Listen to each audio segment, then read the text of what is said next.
স্পষ্টতাৰে কওক যে মই ৰাইজৰ দলৰ এজন বিধায়ক হিচাপে কৈছোঁ যে আমাৰ সভাপতি জড়িত থকা এই অৰ্কিড পাৰ্কখন সমবায় হ'লেও তাত GST ৰেট মাৰক। আমাৰ সভাপতি কোনো অভিযোগ আমাৰ লগত জড়িত নাই। যোৱাকালি বিধানসভাৰ সদনত জয়ন্ত মল্ল বৰুৱাই অখিল গগৈৰ বিৰুদ্ধে বিস্ফোৰক মন্তব্য উত্থাপন কৰিলে। নমস্কাৰ জনাইছোঁ নতুন এটা ভিডিঅ'লৈ। যোৱা 3 দিনত বিধানসভাৰ সদনত আমি দেখিবলৈ পালোঁ বাজেট উত্থাপন কৰিছিলে মন্ত্ৰীগৰাকীয়ে আৰু এই বাজেটক লৈ বিৰোধীয়ে বিতৰ্কৰ সৃষ্টি কৰিছিলে।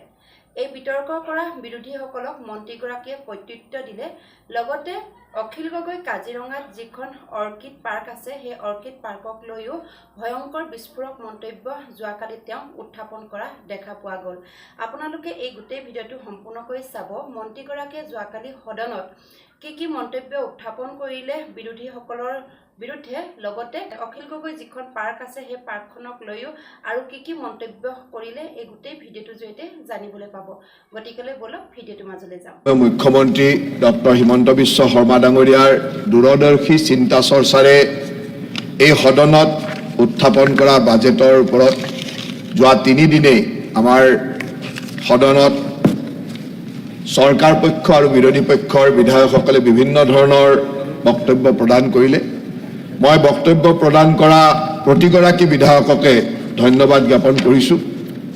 এই বাজেট বক্তব্যত অংশগ্ৰহণ কৰিছিল আমাৰ সন্মানীয় বিধায়ক পল্লৱ লোচন দাস, ৱাজেদ আলী চৌধুৰী, ভৱেশ কলিতা, পৃথ্বীৰাজ ৰাভা, ৰবিৰাম নাৰ্জাৰী, মৃণাল শইকীয়া, অখিল গগৈ, তুলিৰাম ৰহাং, শ্বেৰমান আলী আহমেদ, বদৰুদ্দিন আজমল, মানৱ ডেকা, ৰূপেশ গোৱালা, ধৰ্মেশ্বৰ ৰয়, দীপ্লৰঞ্জন শৰ্মা, শোভাৰাম বসুমতাৰী, ৰূপজ্যোতি কুৰ্মী, মিলন দাস, AK ৰছিদ আলম, ঋষিৰাজ হাজৰিকা, দীপক দাস, নৱকুমাৰ দলে, থানেশ্বৰ বসুমতাৰী, বিশ্বজিৎ ফুকন, আফতাবুদ্দিন মোল্লা, জয়প্ৰকাশ দাস, আমাৰ সন্মানীয় মুখ্যমন্ত্ৰী ডক্টৰ হিমন্ত বিশ্ব শৰ্মা ডাঙৰীয়া, বিজয় কুমাৰ গুপ্তা, নুৰুল হুদা, পানীৰাম ব্ৰহ্ম, জাকিৰ হুছেইন সিকদাৰ, তপন দাস, ৰূপালী লাংথাচা আৰু আব্দুল ৰহিম আহমেদ ডাঙৰীয়া ৩৫ গৰাকী সন্মানীয় সদস্যই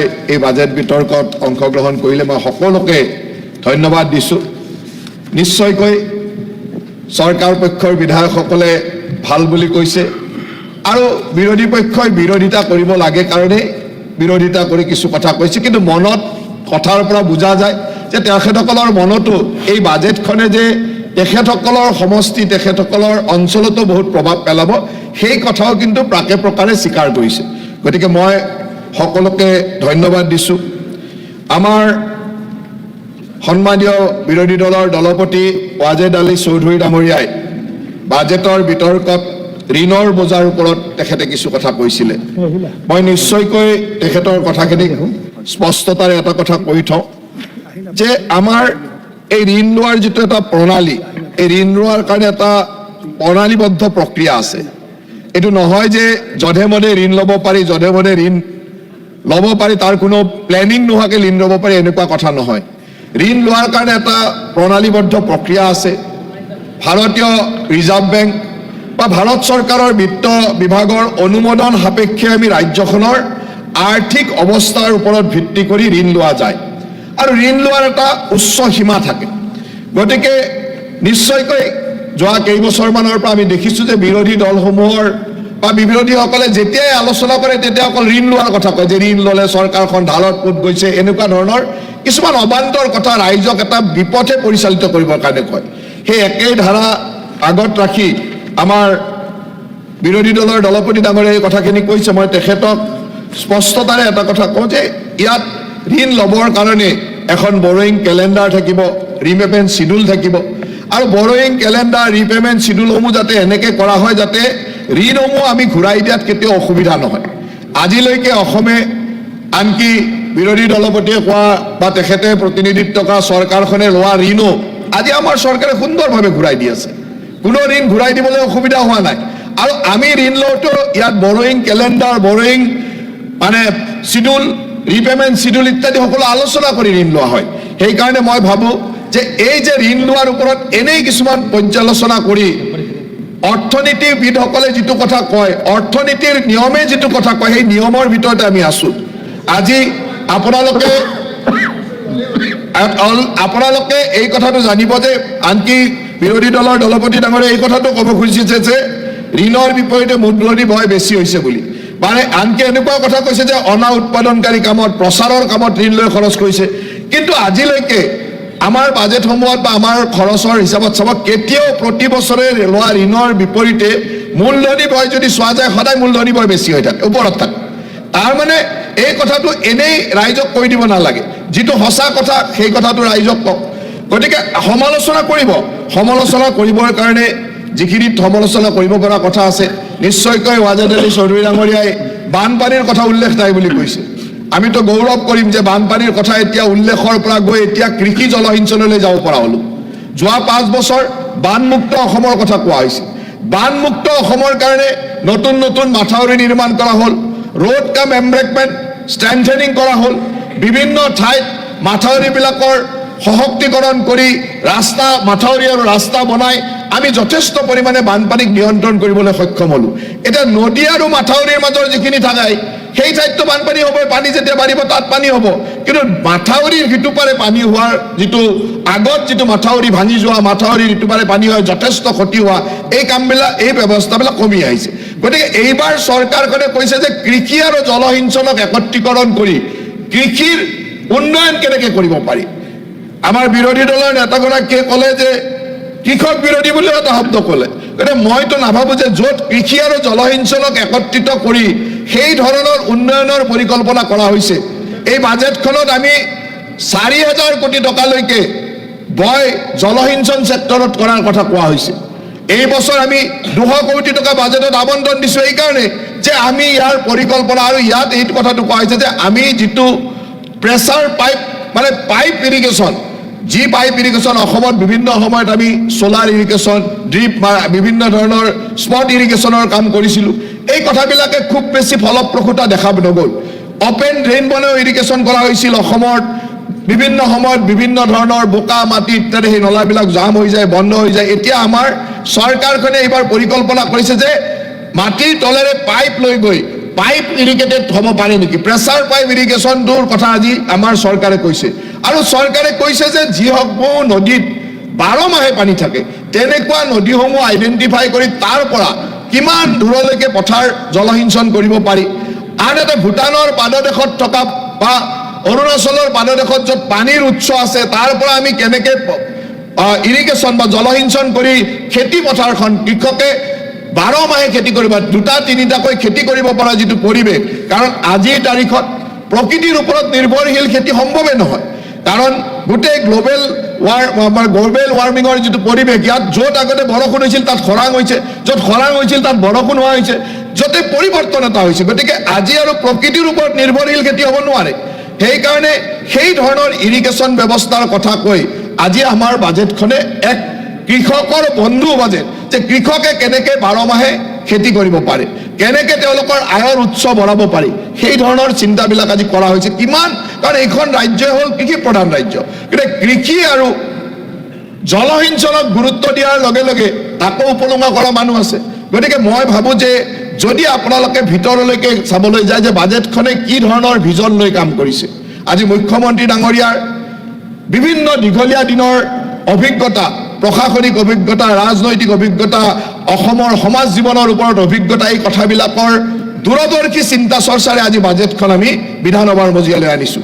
আৰু এই বাজেটখন প্ৰতিটো আগৰ আমাৰ চৰকাৰৰ 2016 চনৰ চৰকাৰ আৰম্ভ হোৱাৰ পৰা মুখ্যমন্ত্ৰী হিমন্ত বিশ্ব শৰ্মা ডাঙৰীয়াই বিত্তমন্ত্ৰী হিচাপে বাজেট ভাষণ দিয়াৰ সেই ধাৰাবাহিকতাটো আজিও আছে। আজি এই বাজেটে অষ্টাদশী মুকুতাৰ উন্নয়নী মালাৰ কথা, সেই ধাৰাবাহিকতা 16 চনত আৰম্ভ হৈছিল, আজিও সেই ধাৰাবাহিকতাৰে আমি কাম কৰিছোঁ। কেৱল মুকুতাৰ মালাৰ প্ৰয়োজনটো ক'ত আছে, যে যোৱা সময়ত হয়তো বানমুক্ত অসমৰ কথা আছিল, এইবাৰ আমি কৈছোঁ যে জলসিঞ্চিত অসম, এইবাৰ আমি কৈছোঁ কৃষি আৰু জলসিঞ্চনৰ সমন্বয়েৰে এক কৃষকৰ বিকাশ। নিশ্চয়কৈ এই কথাবিলাকৰ কাৰণে আজি য'ত জলসিঞ্চন বিভাগত 4,000 কোটি টকাৰ কথা মানে ব্যয় কৰাৰ কথা এইখন বাজেটে কৈছে, গতিকে এই বাজেটে জলসিঞ্চনক আটাইতকৈ বেছি গুৰুত্ব দিছে। ঠিক সেইকাৰণে মই ভাবোঁ যোৱাবাৰতকৈ কম ধৰিছে। যোৱাবাৰত টোটেল বাজেটৰ আপোনালোকৰ কথাটো হ'ল যে এই মাহৰ যোৱাবাৰতকৈ কম দিছে। এতিয়া আপোনালোকে বাজেটত এই বাজেটখন হ'ল অহা মাৰ্চ এই বাজেটখন হ'ল অহা মাৰ্চ মাহলৈ। অহা মাৰ্চ মাহলৈকে আমি এই বাজেটত 5 বছৰৰ পৰিকল্পনাৰে ইয়াত ক'ত কোনটো নদীত আমি 12 মাহে পানী পাওঁ তাৰ কাৰণে ষ্টাডি কৰিব লাগিব, তাৰ কাৰণে পৰিকল্পনা DPR বনাব লাগিব, এইবিলাকৰে খৰচ। এই নদীত আপোনালোকে কিয় ভাবি ল'লে যে এইবাৰে 5,000 কোটি টকা ধৰিব লাগিব? এই যে অবাস্তৱ কথাটো আপোনালোকে কয়। আমিতো এইটো বাজেটৰ ওপৰতে বক্তৃতা দিব লাগিব। আপোনালোকৰ বাজেটৰ বক্তৃতাত লিখা আছে যে আমি 4,000 কোটি টকা জলসিঞ্চনত খৰচ কৰিম আৰু এই বছৰ আমি 200 কোটি টকা খৰচ কৰিম। 4,000 কোটি টকাৰ 200 কোটি এইবাৰ পৰিকল্পনা, কাৰণ তাত DPR বনাব লাগিব, কোনটো নদীৰ পৰা পানী আহিব, কোনটো নদীত 12 মাহে পানী থাকিব, ভূটানৰ বাদেডোখৰ ক'ৰ পৰা পানী আনিম, অৰুণাচলৰ ক'ৰ পৰা পানী আহিব পাৰে, এই কথাবিলাকৰ কাৰণে বাজেটৰ পৰিকল্পনা। গতিকে এই বাজেটখন 4-5 বছৰৰ পৰিকল্পনাৰ কথা কোৱা হৈছে। গতিকে আপোনালোকে যে জলসিঞ্চনত পইচা নিদিলে, এই ধৰণৰ কথাবিলাক আচলতে ভিতৰলৈকে নগৈ, মই এতিয়া আমাৰ আটাইতকৈ বাজেটৰ ওপৰত বাহিৰত গৈ ঋণাত্মক কথা কোৱা যিজন বিধায়ক আজি বাৰু আমাৰ মাননীয় অধ্যক্ষ মহোদয় বাহিৰত থৈ দিলে, যি নহওক ইয়াতে এটা কথা কৈ যায়, বাহিৰত এটা বেলেগ কয়। কিন্তু তেখেতে বাজেটখন ভালকে পঢ়িলে নে নাই মোৰ সেইটোতো সন্দেহ আছে। তেখেতে ইয়াত বাজেটৰ বক্তব্য দিলে, বাজেটৰ বক্তব্যত যিখিনি কথা ক'লে তেখেতৰ মই পইণ্টকেইটাই লিখি ৰাখিলোঁ যে কি কয় তেওঁ শুনি লওঁ। তেখেতে 5টা পইণ্টৰ কথা ক'লে যে এই 5টা পইণ্টৰ ওপৰত গুৰুত্ব দিব লাগে। 5টা পইণ্ট কি ক'লে? যে জলসিঞ্চন হ'ব লাগিব, 100% মাটিত খেতি হ'ব লাগে, পাহাৰত কঁঠাল গছ ৰুব লাগে, এই ধৰণৰ কথা ক'লে। ঠিক আছে, তেওঁ বাজেটখন পঢ়িলে নে নাই? জলসিঞ্চনত আটাইতকৈ গুৰুত্ব দিয়া হ'ল। আজি জলসিঞ্চনৰ পৰিকল্পনা কৰি 100% খেতি কেনেকৈ কৰিব পাৰি, 2-3টাকৈ খেতি কেনেকৈ কৰিব, তাৰ কথা এই বাজেটত কোৱা হ'ল। তেওঁ পঢ়িলে নে নাই মই নাজানিলোঁ। তেওঁ পাহাৰত কঁঠাল গছ লগাব লাগিব, আমি কঁঠাল নহয় এৰিয়েল চিডলিঙৰ কথা কৈছোঁ, যে অসমৰ বিভিন্ন পাহাৰ, বিভিন্ন চৰ, বিভিন্ন অঞ্চলত য'ত দুৰ্গম ঠাই তাত যাব নোৱাৰোঁ, তাতো যাতে ড্ৰোনেৰে গৈ গুটি সিঁচি বনাঞ্চল কৰিব পাৰি। এই বাজেটতো সেই কথা কৈছে। তেওঁ পাহাৰত কঁঠাল ৰোৱা কথা ক'ব লাগে নেকি? আমি কঁঠাল নহয়, গোটেই পাহাৰ বননীকৰণৰ কথা কৈছোঁ, চৰ বননীকৰণৰ কথা কৈছোঁ। তেখেতে দ্বিতীয়তে ক'লে যে প্ৰত্যেক গাঁৱত এটা উদ্যোগ স্থাপন হ'ব লাগে। আৰে অসমৰ মাননীয় মুখ্যমন্ত্ৰীৰ আত্মনিৰ্ভৰ অসম 2 লাখ টকাকে যে দিওঁ, 5 লাখ টকাকে দি দিওঁ, সেইটো গাঁৱত উদ্যোগ কৰিবলৈ দিয়া হৈছে। গাঁৱত উদ্যোগীকৰণ কৰিবৰ কাৰণেতো এই পইচা দিয়া হৈছে। আজি প্ৰতিগৰাকী মহিলাক যে আমি 10,000 টকা দিছোঁ, গাঁৱৰ উদ্যোগ স্থাপন কৰিবৰ কাৰণে দিছোঁ, যে আচাৰ বনাওক, সুন্দৰকৈ তেওঁলোকে তাঁতশালত মেখেলা চাদৰ বনাওক, বিহুৱান বনাওক, এই কাৰণেতো দিয়া হৈছে। গাঁৱৰ উদ্যোগৰ কথাটো ক'বই নালাগে। গাঁৱত আজিৰ তাৰিখত 30 লাখ মহিলা উদ্যমিতাৰ কাৰণে টকা দিয়া হৈছে। আজিৰ তাৰিখত 1 লাখ যুৱক যুৱতীক আমি 2 লাখৰ পৰা 5 লাখ টকা মুখ্যমন্ত্ৰীৰ আত্মনিৰ্ভৰ অসমৰ কাৰণে দিছোঁ। এইখন বাজেটত আমি কৈছোঁ যে অহা 5 বছৰত 10 লাখ যুৱক যুৱতীক আমি মুখ্যমন্ত্ৰীৰ আত্মনিৰ্ভৰ অসমৰ কাৰণে টকা দিম। মুখ্যমন্ত্ৰীৰ আত্মনিৰ্ভৰ অসমটো কি গাঁৱৰ উদ্যোগ নহয় নেকি? তেওঁৰ উদ্যোগটো আকৌ বেলেগ, য'ত মানে চৰকাৰী আগত যে বন্ধ হৈ যোৱা কিছুমান উদ্যোগত যেনে তেওঁ যাতে ধৰ্ণা দিব পাৰে, তেওঁ গৈ গণ্ডগোল কৰিব পাৰে, তেনেকুৱা ধৰণৰ চাগে উদ্যোগ বিচাৰিছে। তেওঁক কোনে লিখি দিছিল চাগে, এই মই পইণ্টকেইটা ভাবি লাগিছে, তেওঁক কোনোবাই লিখি দিলে কৈ দিলে, তেওঁ যে এইটোৱেও বেকফায়াৰ কৰিব গম পোৱা নাই, লিখি দিয়া যেন লাগিছে। তৃতীয়টি লিখিছে নগৰ কেন্দ্ৰিক উদ্যোগীকৰণ। আৰে ছেটেলাইট চিটি কৰি আছোঁ, তাতকৈ আৰু নগৰ কেন্দ্ৰিক উদ্যোগীকৰণ ক'ত লাগে? তেওঁৱে কৈছে কিন্তু নগৰ কেন্দ্ৰিক উদ্যোগীকৰণ। মই বুজি নাপালোঁ, তেওঁ চাগে বাজেটটো বুজি নাপালে যে ছেটেলাইট চিটি বনাই আজি নগৰ কেন্দ্ৰিক উদ্যোগীকৰণৰ কথাটো যে নয়দাৰ দৰে, গুৰগাঁৱৰ দৰে চিটি বনোৱাৰ কথাটো আমাৰ বাজেটত আছে। তেওঁ ক'ত কি বিচাৰি নাপায়, এইটো কোনোবাই লিখি দিয়া কথাটো ইয়াত পৰি গ'ল। তাৰপিছত লিখিল যে পেছাদাৰী অসম, স্কিল ডেভেলপমেণ্ট কৰিব লাগে। আৰে মুখ্যমন্ত্ৰীৰ CM ফ্লাইট 1.5 লাখ টকাকৈ চফ্ট স্কিলৰ কাৰণে, জাপানী ভাষা শিকিবৰ কাৰণে, জাৰ্মান ভাষা শিকিবৰ কাৰণে, স্পকেন ইংলিছ শিকিবৰ কাৰণে 1.5 লাখ টকা দিয়াৰ পিছত স্কিল ডেভেলপমেণ্টত আজি প্ৰতিখন নাৰ্ছিং স্কুলত নাৰ্ছসকলক স্পকেন ইংলিছ, জাপানী শিকোৱাৰ কথা কোৱাৰ পিছত আৰু কি স্কিল ডেভেলপমেণ্টৰ কথা ক'ব লাগে? ইয়াতকৈ ডাঙৰ চফ্ট স্কিলৰ কথা, ডেভেলপমেণ্টৰ কথা এইখন বাজেটত স্পষ্টভাৱে আছে। তেওঁ আকৌ কয় যে পেছাদাৰী অসম। পেছাদাৰী অসম মানে কি? আন্দোলন কৰা অসম নেকি? আন্দোলনৰ পেছাৰ অসম কৰিব লাগে নেকি? আন্দোলনৰ পেছাৰ অসমৰ কথা আমি বাজেটত কোৱা নাই। আমি কৈছোঁ যে আন্দোলন বৰ্জিত অসমৰ মানুহে খেতি কৰি পেছা কৰা অসম, খেতিক পেছা হিচাপে লোৱা অসম, অসমৰ মানুহে স্পকেন ইংলিছ কৰি পঢ়া শুনা কৰা অসম, অসমৰ মানুহে জাপানী লেংগুৱেজ শিকি পঢ়া শুনা কৰা অসম, অসমৰ মানুহে বিভিন্ন স্কিল ইউনিভাৰ্চিটি বনাই আছে এইখন চৰকাৰে। 1,000 কোটি টকা খৰচ কৰি মঙলদৈত স্কিল ইউনিভাৰ্চিটি, অহা বছৰৰ পৰা স্কিল ইউনিভাৰ্চিটিৰ মোটামুটি পাঠ্যক্ৰম আৰম্ভ হ'ব এইখন চৰকাৰে স্কিল ইউনিভাৰ্চিটি বনোৱা সময়ত পেছাদাৰী অসমৰ কথা তেওঁ ক'ব লাগে নেকি পেছাদাৰী অসমটো আমি কৰি আছো তেওঁ কোনে লিখি দিলে মই বুজি নাপালো তাৰপিছত ক'লে যে বজাৰ দখল কৰিব পাৰিব কাৰ বা বজাৰ দখল কৰিব লাগে বোলে গৌৰৱে পৃথিৱীৰ বজাৰ দখল কৰিব পাৰে এনেকুৱাই ক'লে নেকি এৰি মুগা ভোট জলকীয়া আদিৰ বজাৰ দখল আৰে ইমান বছৰ অগৰ উদ্যোগৰ কথা কোনে কৈছিলে আজি অগৰ উদ্যোগে কেইটামান পৰিয়ালৰ হাতত আছিলে কেইটামান পৰিয়ালে অগৰ উদ্যোগটো বিদেশলৈকে লৈ গৈ আজি চলাই আছিল আজি আমি সেই অগৰ উদ্যোগক সৰলীকৰণ কৰি অসমৰ কৃষকে যাতে এই অগৰ উদ্যোগৰ জৰিয়তে নিজৰ কৃষকৰ এটা টাস্ক ফ'ৰ্চ বনাই ৩-৪জনকৈ মন্ত্ৰীক দায়িত্ব দিয়া এটা টাস্ক ফ'ৰ্চ বনাই কেনেকে ইয়াক উন্নত কৰিব পাৰি আজি অগৰ উদ্যোগৰ কাৰণে ট্ৰেড চেণ্টাৰ বনোৱা হৈছে গোলাঘাটত সেই ট্ৰেড চেণ্টাৰটো কেনেকে কাৰ্যক্ষম কৰিব পাৰি টি অকশ্যন চেণ্টাৰ যেনেকুৱা তেনেকে অগৰত অকশ্যন কৰি আমি বস্তু বেচিব পাৰো নেকি আজি অগৰত যেনেকে টি টেষ্টিং হয় তেনেকে যোৰহাটৰ ৰিচাৰ্চ লেবৰেটৰীয়ে অগৰৰ টেষ্টিং কৰি তাৰ কোৱালিটি নিৰ্ভৰ কৰি তেনেকুৱা ধৰণৰ এখন এক্সপৰ্টৰ কাৰণে অগৰ আনিব পাৰে নেকি এই কথাটো গ্ল'বেলাইজ এই ধৰণৰ কথাটো আমি কৈছোৱেই আজি তেজপুৰৰ লিচিৰ পৰা এৰি মুগাৰ মিছন সেনেজুৰি তেওঁ এৰি মুগাৰ কথা কৈছে যে এৰি মুগা ভোট জলকীয়া আদিৰে বজাৰ দখল কৰে মিছন সেনেজুৰিতে এইখন চৰকাৰে আনিছে বাজেটতো লিখাই আছে মিছন সেনেজুৰি এৰি মুগাৰ কাম আমি কেনেকৈ কৰিম তেজপুৰৰ লিচিৰ পৰা ভোট জলকীয়াৰ পৰা অসমৰ আদাৰ পৰা অসমৰ হালধিৰ পৰা কেনেকৈ এক্সপৰ্ট কৰিব পাৰি এই কথাবিলাকতো বাজেটত লিখা আছে গতিকে তেওঁক কোনোবা মানুহে লিখি দিলে তেওঁ নপঢ়িলে আহি পেলাই ইয়াত কৈ গ'ল মই তেনেকুৱাই লাগিল 5টা পইণ্ট ক'লে যে এইকেইটা হ'ব লাগে এই গোটেই 5টা আমি কৰি থলো কৰি থোৱা পইণ্টকেইটাৰ ওপৰত তেওঁ নকৰা টাইপ এটা কথা ক'ব খুজিলে গতিকে প্ৰথম কথা হ'ল যে বাজেটখন পঢ়িব লাগে আৰু তেখেতৰ এটা স্বভাৱে আছে যে আধা পঢ়ে আধাতে থাকে আধাটো পিছৰ ফালে নপঢ়ে অকল যে হৈচৈ কৰা যিটো বস্তু সেই হৈচৈ কৰিব লাগে আধা পঢ়ি শেষ কৰি থৈ দিয়ে সেইকাৰণে নপঢ়িলে চাগে সেইকাৰণে গম নাপালে যি নহওক তেখেতে আমাৰ কথাকেইটাই কৈছে তেখেতক মই ধন্যবাদো দিছোঁ যে আমাৰ কথাখিনি কৈছে অসমৰ যিখিনি ৰাজহ সেইখিনি দি দিয়ক কিন্তু ৰাজহ নিদিয়াকে এই ধৰণৰ ব্যৱস্থাটো নহ'ব আজি এতিয়া মইতো এইকেইটা দিন মই আমাৰ যিসকলে বহুত ডাঙৰ ৰাজহ লিকেজৰ কথা কৈ আছে এতিয়া মোৰ তাত যিখিনি তথ্য আছে মই আপোনাৰ সদনত ইয়াতে জনাই থম আৰু কেইদিনমান পিছত নহ'লে পলিটিকেল কৰা বুলি হাহাকাৰ কৰিব যে আজি মোৰ তাত তথ্য আছে যে যিখন অৰ্কিড পাৰ্ক আমাৰ অখিল গগৈ ডাঙৰীয়াই চলাই আছে সেই অৰ্কিড পাৰ্কৰ এণ্ট্ৰি ফিজৰ ওপৰত যিটো GST দিব লাগে সেই GSTত বহুত ডাঙৰ ঘটলা আছে মোৰ তাত তথ্য আছে বহুত ডাঙৰ ঘটলা আছে সেইজন মানুহৰ কি নৈতিক অধিকাৰ আছে যে যে চলাই থকা অৰ্কিড পাৰ্কখনৰ GST ফাঁকি দিয়ে GST চুৰি কৰে সেই মানুহজনৰ ইয়াতে ইমান ডাঙৰ কথা কোৱাৰ নৈতিক অধিকাৰ আছে নেকি মোৰ তাত তথ্য আছে মই এজ এ ফাইনেন্স মিনিষ্টাৰ কৈ আছোঁ মোৰ তাত তথ্য আছে এতিয়া মই যদি তাত ইমিডিয়েটলি GSTৰ অফিচাৰ পঠাই দিওঁ ৰেড মাৰিব পঠাই দিওঁ লগে লগে পলিটিকেল কৰি পেলাব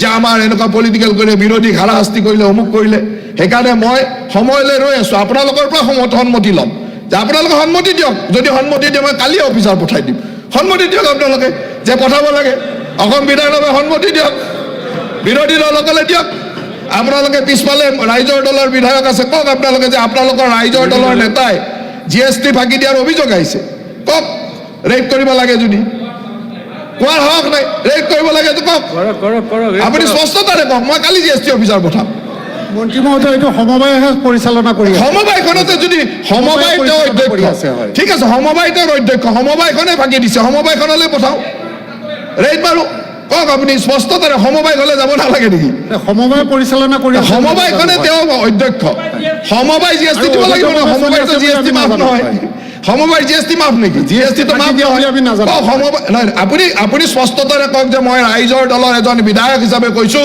যে আমাৰ সভাপতি জড়িত থকা এই অৰ্কিড পাৰ্কখন সমবায় হ'লেও তাত GST ৰেড মাৰক আমাৰ সভাপতি কামৰ লগত জড়িত নাই হলেও নালাগে জোন হলেও নালাগে এইটো ৰেহাই দিব নালাগে নিশ্চয়কৈ মই আপোনালোকৰ পৰা পাৰ্মিশ্যন ল'ব বিচাৰিছোঁ যে মই পাৰ্মিশ্যন ল'ব বিচাৰিছোঁ অসম বিধানসভাই পাৰ্মিশ্যন দিয়ক বিশেষকৈ আপুনি স্পষ্টতাৰে কওক আপুনি কওক তেখেত নাই আপুনিয়ে কওক যে হয় আমাৰ সভাপতি হ'লে তেওঁৰ তাত যাব পাৰি GST ৰেড মাৰিব পাৰি মই জনাত আমাৰ সভাপতি কোনো অবৈধ কামৰ লগত জড়িত নাই আৰে GST ফাঁকি দিয়াতকৈ ডাঙৰ অবৈধ কাম কি আছে আমাৰ সভাপতিয়ে GST ফাঁকি দিয়াতকৈ জিএছটি ফাঁকি দিয়াতকৈ ডাঙৰ ৰাষ্ট্ৰদ্ৰোহী কাম কি আছে? সিন্ডিকেট বন্ধ হ'ব লাগে অসমত। নহয় নহয়, অসমত syndicate বন্ধ হ'ব লাগে। জিএছটি ফাঁকি দিয়াতকৈ অবৈধ জিএছটি syndicate বন্ধ ফাঁকি হ'ব দিয়াতকৈ ডাঙৰ ৰাষ্ট্ৰদ্ৰোহী কাম কি বিষয়ৰ পৰা আছে? আঁতৰি আহিছে। যিজন মানুহে চৰকাৰৰ ৰাজহ ফাঁকি দিয়ে তাতকৈ ডাঙৰ ৰাষ্ট্ৰদ্ৰোহী কাম কি আছে কওক? মন্ত্ৰী মহোদয় বক্তব্যখিনি আপোনালোকে শুনিলে। GST হৈ সদনত প্ৰশ্ন উত্থাপন কৰিলে, কিন্তু অসমত অবৈধভাৱে যে চিণ্ডিকেটবিলাক চলি আছে সেই চিণ্ডিকেটৰ হৈ তেখেতৰ এষাও কিন্তু মাত নোলালে।